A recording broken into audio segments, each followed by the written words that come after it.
ઈસનપુરમાં રહેતા યુવકને 7 કરોડ રૂપિયાનું નુકસાન થતાં તે વ્યાજખોરીના રવાડે ચડ્યો હતો અને અંતે પોતાનું જીવન ટૂંકાવી લીધું છે.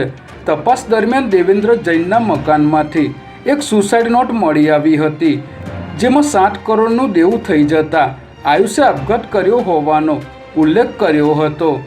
જેમાં આયુષને ચિત્રાંગ શાહ અને તિલક શાહ પાસેથી ધંધાના 7 કરોડ લેવાના નીકળતા હતા, પરંતુ બંનેએ 7 કરોડ ન આપતા આયુષ આર્થિક રીતે તૂટી ગયો હતો અને તેણે સુસાઇડ નોટ લખી ગળે ફાંસો ખાઈને આપઘાત કરી લીધો હતો.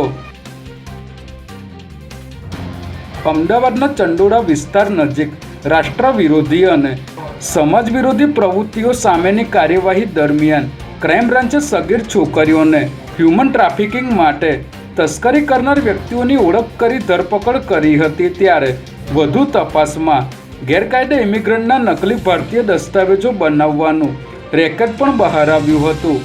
ત્યારબાદ કોમ્બિંગ ઓપરેશન દરમિયાન 50 ગેરકાયદે બાંગ્લાદેશી ઇમિગ્રન્ટ્સની અટકાયત કરવામાં આવી હતી, જેમાંથી એક સગીર સહિત 16 બાંગ્લાદેશી ઇમિગ્રન્ટનો દેશ નિકાલ કરવામાં આવ્યો છે.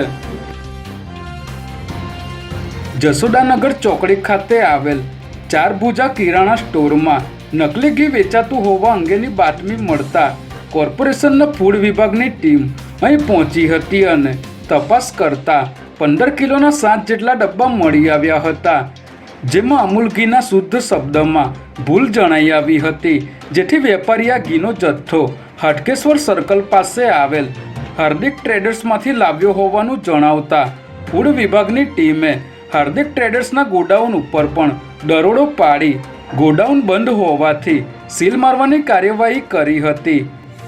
હાલ આ ઘીના સેમ્પલ લઈ કોર્પોરેશનની લેબોરેટરીમાં મોકલવામાં આવ્યા છે.